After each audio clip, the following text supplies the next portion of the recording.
बकी मृत्यु निश्चित है, लेकिन इनकी नहीं, ये 8 अमर हैं। भगवद्गीता में भगवान श्री कृष्ण ने कहा है कि जिस प्राणी ने जन्म लिया है उसकी मृत्यु भी निश्चित है। लेकिन पौराणिक गाथाओं में 8 ऐसे लोगों का जिक्र है जो मृत्यु के बंधन से मुक्त हैं और कलयुग में भी जीवित हैं। इन्हें सप्त चिरंजीवी कहा जाता है। चिरंजीवी यानी चिरकाल तक जीवित रहने वाला। सप्त चिरंजीवियों में पवनसुत हनुमान, भगवान परशुराम, अश्वत्थामा, कृपाचार्य, व्यास, विभीषण और बलि शामिल हैं। इनके साथ एक और चिरंजीवी हैं, ऋषि मार्कंडेय। ऋषि मार्कंडेय अष्टम चिरंजीवी कहे जाते हैं। गंगा ज्योतिष सेवा केंद्र, काशी के आचार्य राजेश का कहना है कि पद्म पुराण के एक श्लोक से इन सप्त चिरंजीवियों के अमर होने के बारे में बताता है।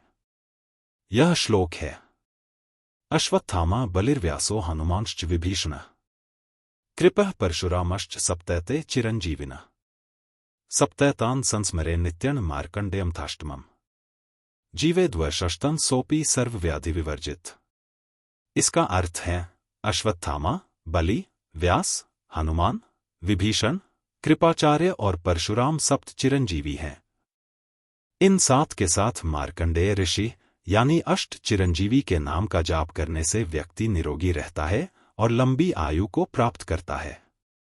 जो भी इन चिरंजीवियों के नाम का जाप करता है वह शतायु हो जाता है, अर्थात उसकी उम्र 100 साल होती है।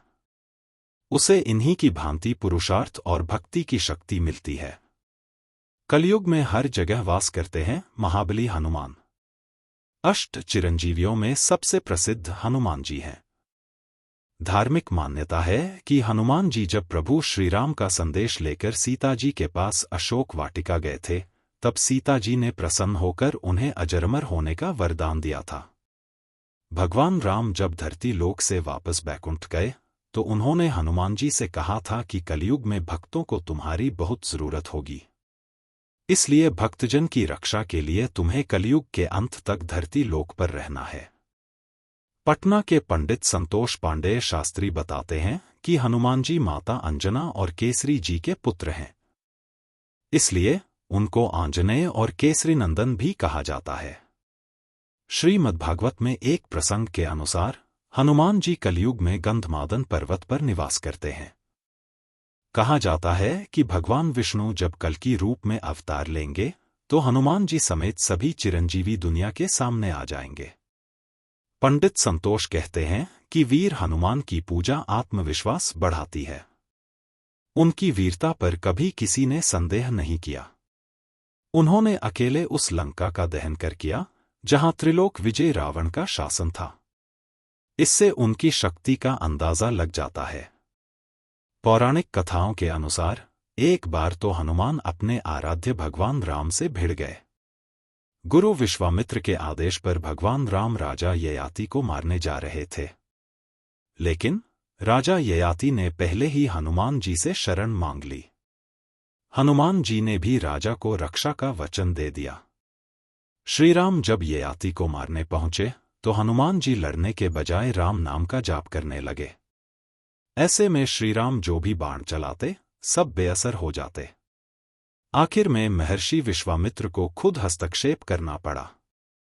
उन्होंने सेवक और स्वामी का धर्म संकट देख राजा ययाति को जीवन दान दे दिया और भगवान राम को आदेश दिया कि वह युद्ध रोक दें। इस प्रसंग के बाद सबने मान लिया कि राम से भी बड़ा राम नाम का जाप है। हनुमान जी ने सूर्य देव को क्यों निगला था? हनुमान जी जब छोटे थे तो उन्हें एक दिन भूख लगी। माता अंजनी फल लाने के लिए आश्रम के बाहर गईं। इस बीच भूख से व्याकुल हनुमान जी को आकाश में सूर्य दिखे। लाल रंग के सूर्य को पकड़ने के लिए वह उड़ जाते हैं। उसी समय राहु सूर्य पर ग्रहण लगाने वाला था। जब हनुमान जी ने सूर्य को पकड़ना चाहा तो उनका हाथ राहु पर पड़ गया। राहु डरकर इंद्र के पास भाग गया।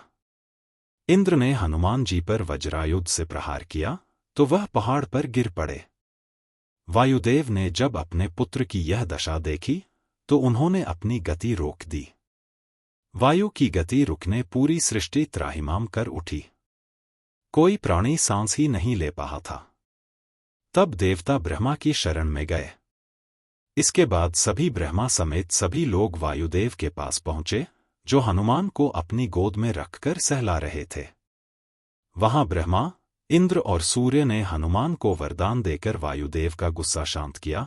तब जाकर उन्होंने अपनी गति दोबारा शुरू की। पंडित संतोष शास्त्री कहते हैं कि हनुमान जी वीर तो थे, बुद्धि की भी खान थे।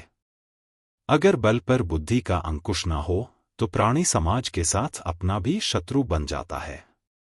इसलिए बल के साथ बुद्धि का संतुलन बेहद जरूरी है, जो हनुमान जी की कृपा से संभव है। अंतिम अवतार कल्कि के गुरु बनकर वापस आएंगे परशुराम। जगत पालक भगवान विष्णु के दशावतारों में छठा अवतार भगवान परशुराम है।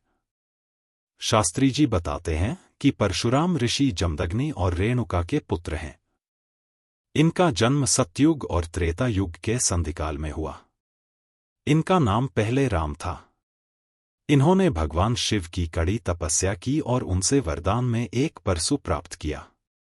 उसके बाद इनका नाम हो गया परशुराम। त्रेता युग में भगवान श्रीराम ने सीता स्वयंवर में जिस शिव धनुष को तोड़ा, उसे परशुराम ने ही राजा जनक को दिया था।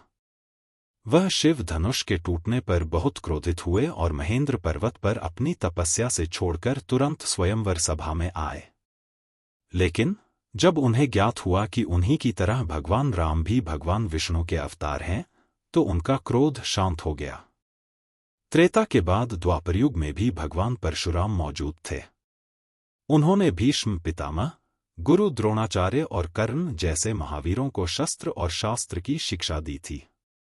जब परशुराम को पता चला था कि कर्ण ने उनसे झूठ बोलकर शिक्षा ली है, तो उन्होंने कर्ण को श्राप भी दिया कि जब उसे उनकी सिखाई विद्या की सबसे अधिक आवश्यकता होगी, तो वह उन्हें भूल जाएगा और उसके रथ का पहिया भूमि में धंस जाएगा। महाभारत में अर्जुन और कर्ण के बीच युद्ध के दौरान भगवान परशुराम का यह श्राप निर्णायक साबित हुआ। पौराणिक कथाएं बताती हैं कि भगवान परशुराम ने अपने पिता के आदेश पर अपनी माता का वध भी कर दिया था। कथा के मुताबिक माता रेणुका एक बार स्नान करके आश्रम लौट रही थी। उन्होंने उसी दौरान गंधर्वराज चित्रकेतु को जल विहार करते देखा। यह देखकर उनके मन में प्रेम जागा, जिसकी जानकारी महर्षि जमदग्नि को हो गई। उसी समय वहां परशुराम के बड़े भाई रुक्मवान, सुषेणु, वसु और विश्वावसु आ गए। महर्षि जमदग्नि ने उन सभी से बारी बारी अपनी मां का वध करने को कहा, लेकिन किसी ने ऐसा नहीं किया। तब मुनि ने उन्हें श्राप दे दिया कि उनकी विचार शक्ति नष्ट हो जाए। फिर परशुराम वहां पहुंचे तो जमदग्नि ने उन्हें भी यही आदेश दिया। पिता के आदेश पर परशुराम ने तुरंत मां का वध कर दिया। महर्षि जमदग्नि ने प्रसन्न होकर वर मांगने के लिए कहा। तब परशुराम ने माता रेणुका को पुनर्जीवित करने और चारों भाइयों को ठीक करने का वरदान मांगा। महर्षि जमदग्नि ने उनकी सभी इच्छाएं पूरी की, साथ ही अजेय होने का भी वरदान दिया। पौराणिक कथाएं बताती हैं कि कलयुग के अंत में भगवान विष्णु कल्कि के रूप में अवतार लेंगे। उस वक्त भगवान परशुराम उनके गुरु बनकर वापस आएंगे।